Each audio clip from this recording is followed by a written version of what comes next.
Deolane Bezerra segue presa desde o dia 10 após descumprir medidas cautelares estabelecidas pela Justiça.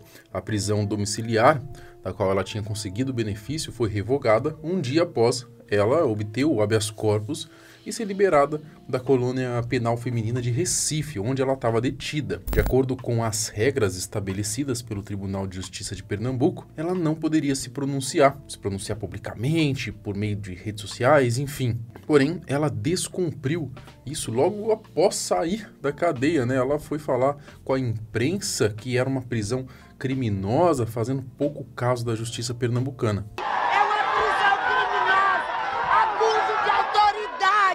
Abuso de autoridade do Estado do Pernambuco. Eu não posso falar sobre o processo, eu fui calada, mas pelo Tribunal de Justiça. Além da fala dela logo na saída do presídio, a Deolane ainda chegou a postar uma foto no seu Instagram com uma fita na boca, né, dando a entender que ela estava sendo impedida de falar. O que acontece é que nessa sua nova moradia, as coisas parecem serem bem piores do que na antiga em Recife. Ao que é dito, essa prisão que Deolane ficará agora é uma prisão superlotada, com detentas perigosas, incluindo na verdade, duas que foram presas por canibalismo. E por falar em canibalismo, quem são essas mulheres que correm o risco de dividir cela com Deolane, que cometeram aí o crime de canibalismo? É o que a gente vai entender no vídeo de hoje. Sou o Marcelo Milos, fica comigo, depois da vinheta eu te conto.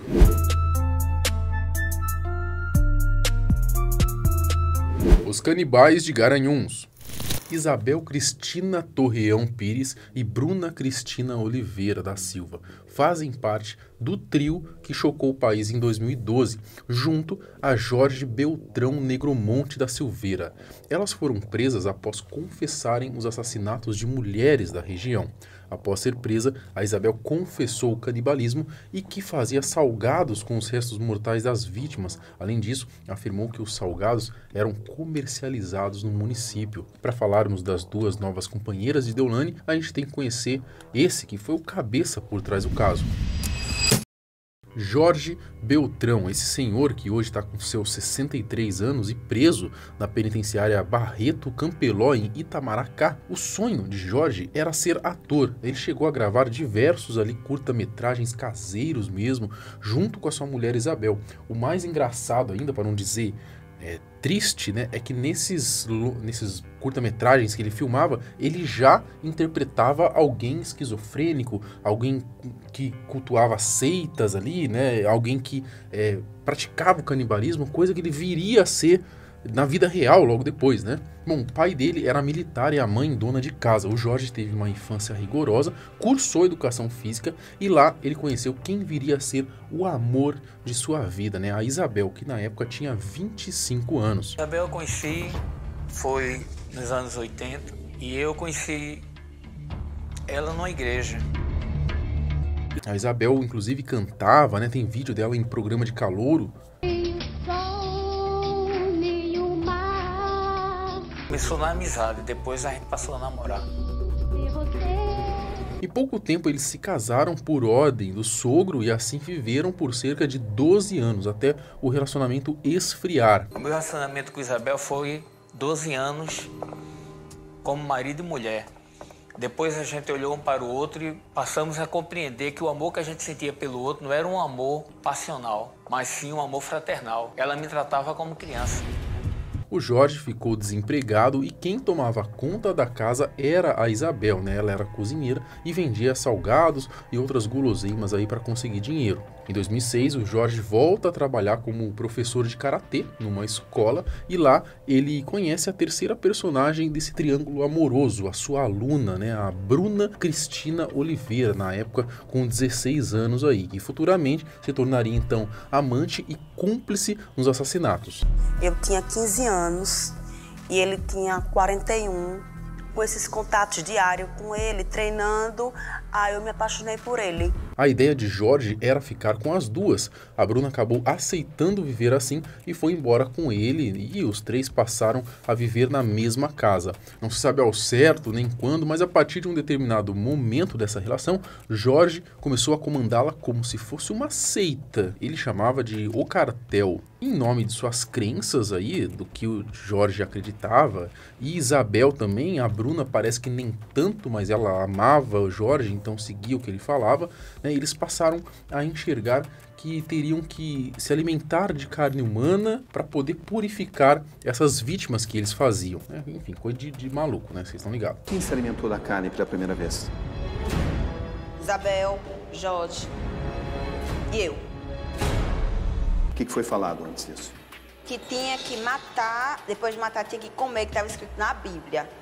Quem falou isso? Jorge. Juntos, então, o trio sequestrou 3 mulheres, mataram, fizeram rituais satânicos e se alimentaram da carne delas. Foi a Gisele, a Alessandra e a Jéssica. A Jéssica, uma moradora de rua que vivia em Olinda, foi atraída pelo grupo por conta de uma oferta de emprego. Ela foi a primeira a ser morta em 2008. Após isso, os canibais se mudaram, então, para Garanhuns, né? Depois, onde vieram a fazer mais 2 vítimas, a Alessandra e a Gisele.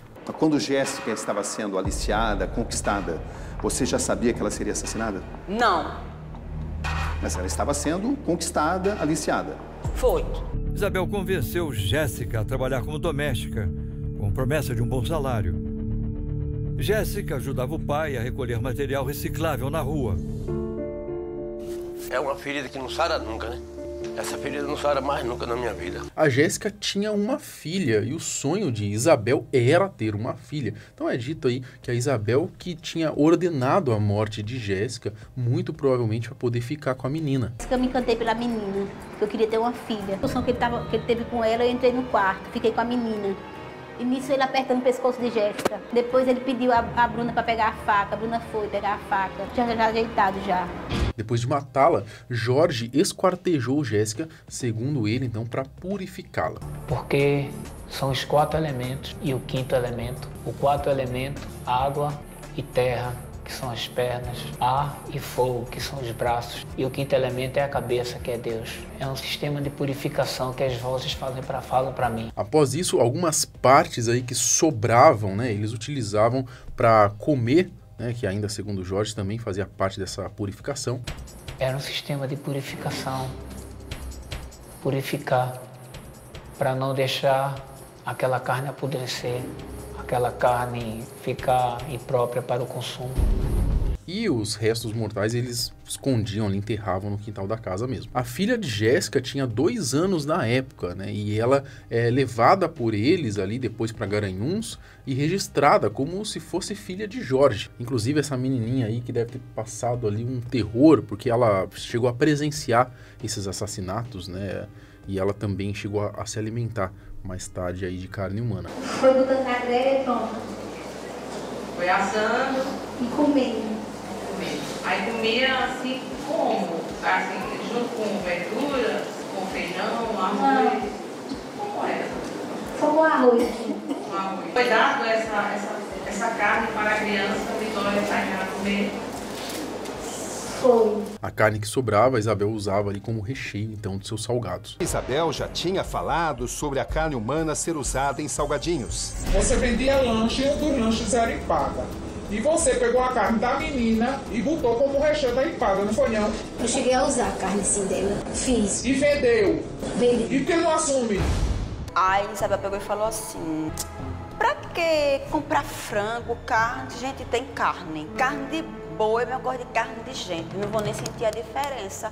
Aí ela moiu e botou dentro de salgado e saiu vendendo. Ao que parece, a Bruna, que era a amante ali do Jorge, teria se passado por Jéssica, né? Talvez pegar algum documento e tal dela, e foi ali, provavelmente alegou que era a mãe da criança, e fez o Jorge, então, registrar a menina como se fosse o pai. Registrei a menina no meu nome com Jéssica. Por quê? Jéssica foi comigo. Por quê? Porque eu não tinha filha. Não tinha filhos. A menina então passou a ter o nome do assassino como pai, na certidão de nascimento. A Alessandra, né, uma outra vítima aí, foi atraída com a mesma historinha de emprego. Ela tinha 20 anos na época e 3 filhos. Pegou ela no canto que ela tinha combinado. Depois, ela... Dá uma paradinha, por favor. Ok. Tanta barbaridade, Senhor. Depois foi a vez da Gisele, 31 anos e 2 filhos, né, a terceira vítima.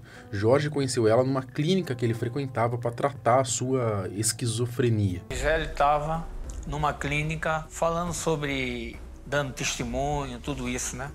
Eu perguntei se ela podia passar esses ensinamentos para minha filha. Enfim, todas morreram. Os canibais foram descobertos por conta de uma investigação da polícia após o sumiço da Gisele, né, em Garanhuns. Eles rastrearam ali uma compra do cartão de crédito dela, da vítima. Quando puxaram ali onde tinha sido feita a compra, eles conseguiram acesso à câmera de segurança e viram que quem tinha comprado tinha sido o Jorge e a Bruna. Após isso, então, foi um pouco simples localizarem a casa dos canibais, né, já em Garanhuns. Encontraram, então, lá os restos mortais no quintal da casa, né, das outras vítimas. Inclusive a criança, né, a filha de Jéssica, a primeira vítima aí, lá de 2008, né, de Olinda, tava ali com o trisal, né, e foi ela que meio que acabou dedurando, né, mostrando pra polícia que tinha alguma coisa no quintal, e quando eles foram ali procurar melhor, encontraram então os restos mortais. Enfim, aí o trisal foi levado a júri, cada um pegou cerca aí de 70 anos de cadeia, né, mais ou menos. A criança, que na época estava com seus 5 anos, foi levada numa instituição de acolhimento em Garanhuns mesmo. Aí em 2016 a Record chegou a entrevistar essa criança que já estava com 9 anos então, e aí no vídeo ela diz aí que quer ser enfermeira, quer ajudar as pessoas. Quer ser enfermeira? Porque tem que ajudar as pessoas. A menina, inclusive, relata um pouquinho sobre o que ela vivenciou. Na época, uma criança de 5 anos testemunhou assassinatos e canibalismo. Pensa só como que não deve ser a mente dessa menina. Quando tu era pequena, tinha briga? Tinha um bocado. Como era? Canibal. Para ela, canibal é uma referência a Jorge Negromante. Aos 9 anos, ela ainda tem lembranças de quando tinha apenas 1 ano e meio. Conta pro tio. Ele matou minha mãe. Ele cortou a cabeça. Bom, na época da reportagem, quem cuidava da menina era a tia-avó de Jéssica, né? E provavelmente deve seguir com ela aí até os dias de hoje. Bom, esses, pelo menos as 2 mulheres, né, são as canibais aí que estão dividindo o mesmo ambiente que Deolane Bezerra. Bom, a mãe, que vivia uma vida de luxo e ostentação, está mais próxima do inferno do que jamais esteve antes. Bom, vou deixar recomendado para vocês o vídeo que a gente fez ontem, né, falando sobre como é a cadeia que a Deolane está vivendo ali os seus dias. Vou deixar aqui no card e você clica para assistir, tá bem? Até o próximo vídeo. Tchau!